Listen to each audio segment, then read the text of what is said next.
नमः शिवाय। जय माता दी। दोस्तों, आप देख रहे हैं आपका अपना यूट्यूब चैनल नूतन दीक्षित की रेमेडीज। स्वागत है आप सभी का फिर से एक नई वीडियो में।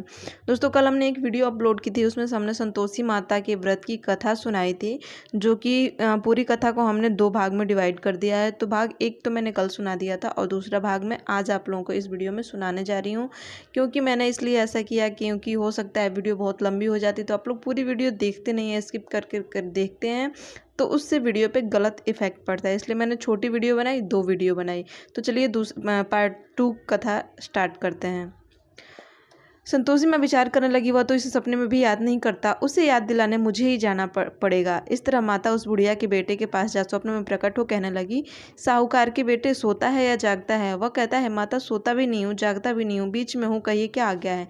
माँ कहने लगी, बेटा तेरा घर बार है या नहीं? वह बोला, माँ बोली, पुत्र तेरी घरवाली बहुत कष्ट उठा रही हो। बोला, हाँ माता, यह तो मुझे मालूम है, पर जाऊँ कैसे? परदेश की बात है, लेन देन का कोई हिसाब नहीं, जाने का कोई रास्ता नजर नहीं आता, कैसे चला जाऊँ? माँ कहने लगी, मेरी बात मान, सुबह नहा धोकर संतोषी माता का नाम ले, घी का दीपक जला, दंडवत कर दुकान पर जा बैठना। देखते देखते तेरा लेन देन चूक जाएगा, जमा का माल बिक जाएगा, साँझ होते होते धन का ढेर लग जाएगा। अब तो बहुत सवेरे ही जल्द उठ मित्र बंधुओं से अपने सपने की बात कहता। वे सब उसकी बात सुनकर हंसी उड़ाने लगते। कहीं स्वप्न भी सच्चे होते हैं। एक बूढ़ा बोला, देख भाई, मेरी बात मान, इस तरह साँच या झूठ कहने के बदले देवता ने जैसा कहा है वैसा तेरा करने में क्या जाता है? अब उसने यह बात मानकर नहा धोकर संतोषी माता को दंडवत करके घी का दीपक जलाया, दुकान पर जा बैठा। उसके बाद तो फिर सारा हिसाब किताब, उसका सारा कुछ काम हो गया। जिनको सामान लेना था वो सामान ले गए और सारा सामान नगद में खरीदारी करके सारा सामान उसका बिक गया। शाम तक धन का ढेर लग गया। यहाँ के काम से निपट को घर को रवाना हुआ। इधर उस बहू पर क्या बीती वो सुनो। उसकी बहू बेचारे जंगल से जो लकड़ी लेने जाती, लौटते वक्त माता जी के मंदिर पर रुककर विश्राम करती। वह तो उसका रोज ही रुकने का स्थान ठहरा। दूर से धूल उड़ती हुई देख वह माता से पूछती है, हे माता, यह धूल कैसे उड़ रही है? माँ कहती है, हे पुत्री, तेरा पति आ रहा है। अब तू ऐसा कर, लकड़ियों के 3 बोझ बना, एक नदी के किनारे रख, दूसरा मंदिर पर, तीसरा अपने सिर पर रख। तेरे पति को लकड़ी का गट्ठा देखकर मुंह पैदा होगा, वह यहाँ रुकेगा, नहा खाकर माँ से मिलने जाएगा। और तू लकड़ियों का बोझ उठाकर जाना और बीच चौक में गट्ठा डालकर 3 आवाजें जोर से लगाना, लो सासू जी, लकड़ियों का गट्ठा लो, भूसी की रोटी दो, नारियल के खोपड़े में पानी दो, आज कौन मेहमान आया है? माँ की बात सुनकर वह बोली, बहुत अच्छा माता जी। कहकर प्रसन्न मन हो लकड़ियों के 3 गट्ठे ले आई। एक नदी के तट पर, एक माता के मंदिर पर। इतने में वह मुसाफिर आ पहुंचा। सूखी लकड़ी देख उसकी इच्छा हुई कि अब यहाँ निवास करे, भोजन बना खा पी कर गाँव को चले। इस प्रकार भोजन बना एक विश्रामले गाँव को गया। उसी समय बहू सिर पर लकड़ी का गट्ठा ले आती है, गट्ठा को आंगन में डालकर जोर से 3 आवाजें लगाती है, लो सासू जी, लकड़ियों का गट्ठा लो, भूसी की रोटी दो, नारियल के खोपड़े में पानी दो, आज कौन मेहमान आया है? यह सुनकर उसकी सास अपने दिए हुए कष्टों को भुलाने हेतु कहती है, बहू ऐसा क्यों कहती है? तेरा पति ही तो आया है, आ बैठ, मीठा भात खाकर कपड़े गहने पहन। इतने में आवाज़ सुनकर स्वामी बाहर आता है और अंगूठी देख व्याकुल हो जाता है। माँ से पूछता है, यह कौन है? माँ कहती है, बेटा ये तेरी बहू ही तो है। आज 12 वर्ष हो गए, जब से तू गया तब से सारे गाँव में जानवरों की तरह भटकती फिरती है, कामकाज घर का कुछ नहीं करती, बस 4 समय आकर खा जाती है। अब तुझे देखकर भूसी की रोटी और नारियल खोपड़े में पानी मांग रही। वह लज्जित हो बोला, ठीक है माँ, मैंने इसे भी देखा और तुम्हें भी, अब मुझे दूसरे घर की चाबी दो, मैं उसमें रहूंगा। माँ बोली, ठीक है बेटा, जैसी तेरी मर्जी। और माँ ने यह कहकर चाबी का गुच्छा पटक दिया। उसने चाबी का गुच्छा लेकर दूसरे कमरे को खोला, सारा सामान जमाया। एक दिन में वहाँ राजा के महल जैसा ठाट-बाट बन गया। अब क्या था, वो सुख भूखने लगी।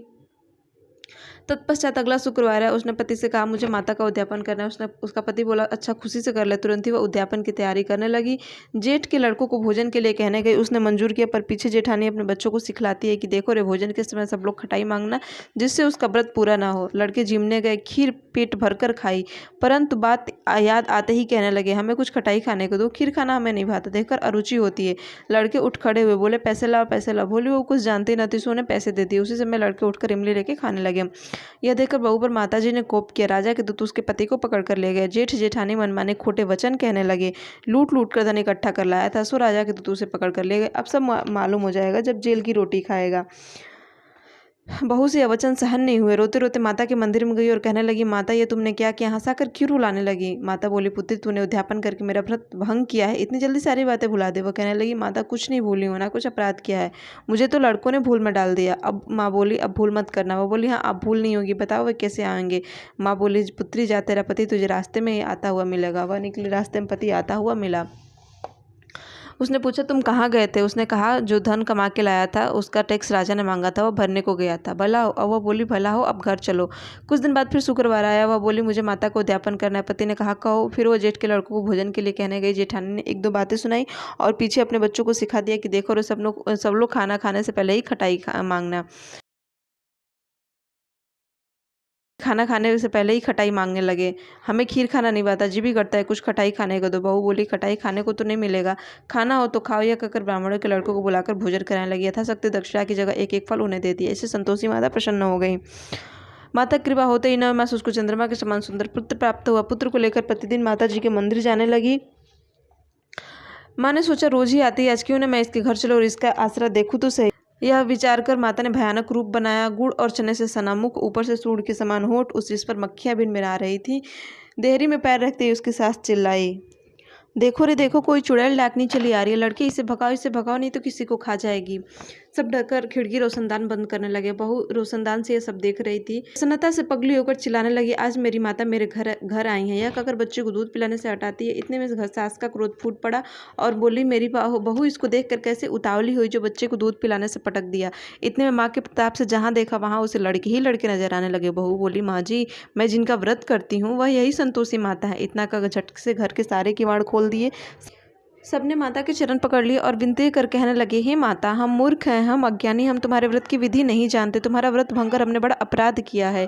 हे माता, हमारे अपराध को क्षमा करो। इस प्रकार माता प्रसन्न हुई। हे माता, बहू को जैसा फल दिया वैसा सबको देना। जो यह कथा कहे या सुने उसका मनोरथ पूर्ण हो। बोलो संतोषी माता की जय। ग्रंथ करोड़न में कहा, यह सब सबका सार। ब्रह्म सत्य जग झूठ है, जीवन ही ब्रह्म निहार। जीवन से जी जीवित जगत, माता खेलत खेल। ब्रह्म रूप पहचान लो, कटे जगत की जेल। इति शुक्रवार व्रत कथा। इति शुक्रवार व्रत कथा। दोस्तों, भाग 2 में हमने संपूर्ण कथा कह सुनाई है। अगर वीडियो अच्छी लगे, जानकारी अच्छी लगे तो वीडियो को लाइक शेयर करिएगा, चैनल को सब्सक्राइब करिएगा और एक प्यार भरा कमेंट जरूर करिएगा। जय संतोषी माता।